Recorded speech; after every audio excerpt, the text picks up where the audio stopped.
Thanks everyone. Usual declaration, particularly after a day like today. We're not going to get to everyone, so we'll do our best. Australian captain Pat Cummins here to answer your questions after today's fourth NRMA Insurance Test match. Ollie.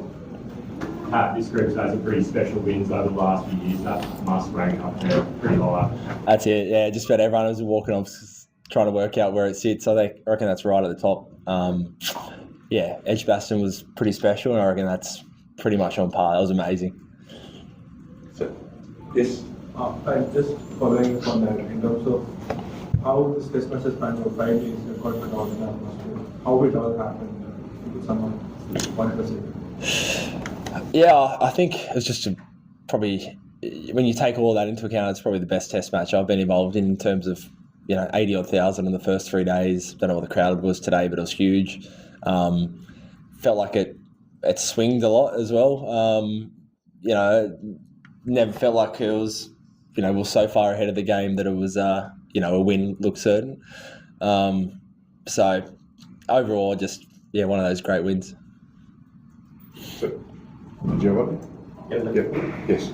Pat, congratulations. How do you do that? Means, the kind of ability to let your game up in a most crucial kind of games. You always, put your hand up in the week, picking up wickets or, scoring runs. What especially you do? I'm not sure. I mean, I try it all the time. Sometimes it works out, sometimes it doesn't. That's one of the things I love about our group at the moment is there's so many people in there that want to be the match winner. Today, you could have told yourself it's a pretty flat wicket. Sun's out, but Starkey, Lino, Boland, myself, we all kind of got around together and we were pumped for the day ahead. Really wanted to give it a good crack. And same with the batting group. So I think we love playing home. We love playing test matches, and this was one of the bigger ones you're going to play, and everyone was up for it. Dan, up the back. Pat, can you talk through the Jaiswal dismissal from your perspective and how that played out from the DRS? Yeah, it was a nice off cutter. Do you want me to go that deep, or do you want to? Look, I think it was just clear that he hit it. Heard a noise, saw deviation, so it was absolutely certain that he hit it. As soon as we referred it, you could see him drop his head and basically acknowledge that he hit it. On the screen, you can see he hit it. Ultra Edge, I don't think anyone has complete confidence in, and didn't really show much, but fortunately there was enough other evidence to show that it was clearly out. Remo on the right here, Pat. Pat, there's been a few instances over the years when you have run out of time or haven't quite had enough overs to run with. What was the thinking behind the batting on this morning? Was it a... Woo-wee. Watching YouTube.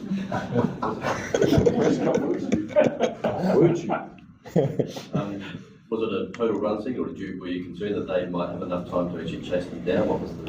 How did it work back? Yeah, a bit of all that, to be honest. I thought the wicket was pretty good. You saw our tail bat reasonably comfortably on it. So I felt like we needed at least 300 odd. It wasn't playing too much tricks. You saw today, didn't really spin heaps, didn't play too many tricks. So, I thought there was still enough time. We got 90 odd overs. That gives us, gave us 12 overs or 11 overs with the new ball, potentially second new ball today. So I felt like there was enough time, and also felt like, the way it played out, we had a good first session, and it kind of took the win out of the equation for them. Then we could really go in for the attack with plenty of catches and didn't have to worry about the runs as much. The Jaiswal dismissal, but also the first video of the LP. What was your reaction to that? At the time, that looked pivotal. The Starkey one? Yeah, I thought it was really close. Starkey really liked it. Kez thought it was a very good chance of hitting a lot of leg stump. So on first look I thought out, and then must have been close. Must have been millimetres. Pat, can you just talk, I guess, through you and Mitch Stark working through this test match? Obviously, he's been a bit sore. He put in a big burst. I think he had his arm around him a couple of times when he was shaking his head or grumbling about something. So just talk a bit through that. Yeah, that was the recognition of, I think every fast bowler knows it, the first ball of a spell, when you're a bit sore, it always hurts a little bit more. So, I'm pretty confident he'll be fine. We'll reassess in a couple of days, but he's managing a couple of sore bits. Well, I think mainly one sore bit looked like on his ribs or something. But he's a warrior. He gets through. His pace didn't drop off. He never even contemplates not being an option to bowl.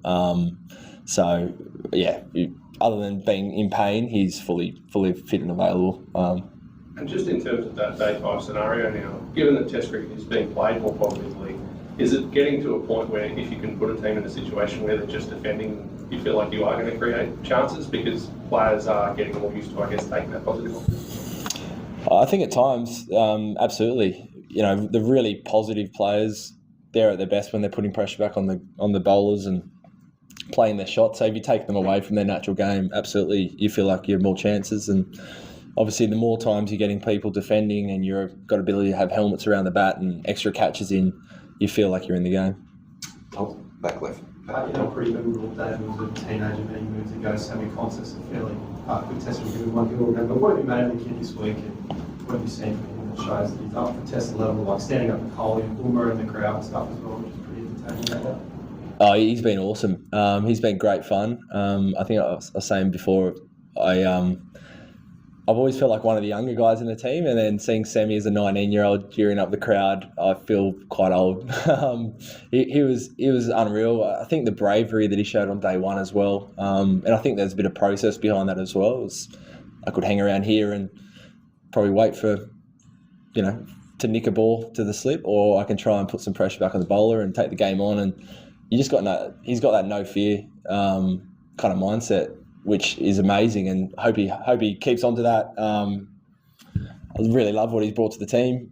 Takes the game on, revs up the crowd, doesn't shy away from any contest. So yeah, he's had a great week. Pat, perhaps no one better than you to assess Jaiswal Bumrah's greatness in contemporary cricket. Yeah, he's obviously a really good bowler in great form. He's been their most influential player. He's made it difficult for us at times. I thought all their bowlers bowled really well yesterday. Again, I don't think the pitch was doing too much, but they made it really tough for us and toiled hard. So I thought, they all bowled quite well. He in particular poses the biggest threat. So did you feel empathy for Bumrah, the way he bowled and still ended on the losing side? Empathy? Did you feel empathy for him? Not too much, no. Louis? Can I ask you two bits about the shot dismissal just after the scene? First of all, he's surprised with the shot play, and second of all, can you clear up what the celebration was about? I didn't see the celebration. What was it?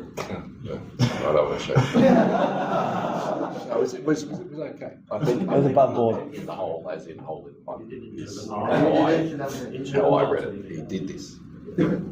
Oh, sorry. Yes. Okay. I can explain that. It's his finger's so hot he's got to put in a cup of ice. Yeah, that's what it is. So that's normally the running joke. But it was the Gabriel somewhere he got a wicket as well and just goes straight to the fridge, grabs a bucket of ice, puts his finger in, just walks in front of Lino, just like that. Thinks it's very funny. So that's what it would have been, nothing else. In terms of the shot, similar to the first innings, you have a couple of catches out there, you never quite know what he's going to do. So, yeah. Mars spoke yesterday about how he was watching Constance bat and it actually made him sort of have a think about how he goes about it, just the attitude that the teenager showed. Is it too much to understate the effect that it had on the team when he did on the first day? Just it seemed to, once he gets a 50, go to 6th round of 11, it seemed just to start something. Yeah. What are your thoughts on that as captain? Yeah, I would agree. I think, it wasn't just the runs he scored, it's the way he scored them. Uzi looked really fluent down the other end as well. They're rotating the strike, which doesn't always happen. You can get stuck down an end. And then, I think you see everyone else be out there and starts being proactive. And absolutely, I think he set up that first morning for us, probably that whole day, that whole innings. It was tough. We chose to bat, but day one, MCG always does something. And, kind of taking on their main guys. I think, as you said, everyone walked out there with a bit more intent, which is what we kind of asked of all the guys leading to this test match. Tim Orrs, go here and finish off here. Back when India came out to bat, did you get that early cue that Boston are going to go for it and to defensively their approach and look to kind of bat time more than kind of, as you said, bat nuclear positively, as you expect someone like a Rohit or a Jaiswal to. So did that allow you to kind of be more relentless with the attack, the approach which they had early on? To be honest, I reckon that first session today was close to perfection from a bowling point of view. I thought we were, excellent. All the guys didn't really give any bad balls away, so I don't know what their plan was going to be, but honestly, I don't think we really gave them a chance to fire back at us too much. So, yeah.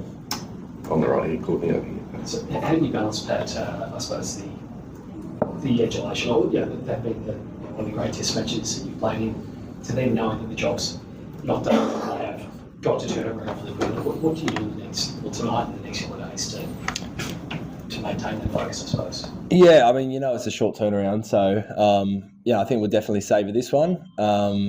You work so hard over 5 days to win a test match like this, and I'm sure there'll be a lot of sitting around tonight, and a couple of boys might have a beer, some others might not have, water and some protein shakes and an early night, but we'll save this for a couple of hours at least, and then it'll be recovery for the next few days. I'm sure the batters will have a hit. The bowlers, I dare say, will be very light on, and then you gear up again for the last test of the summer. So mix of happiness and rest, I reckon, the next 3 days. Thanks, everyone. Thank you. Thank you.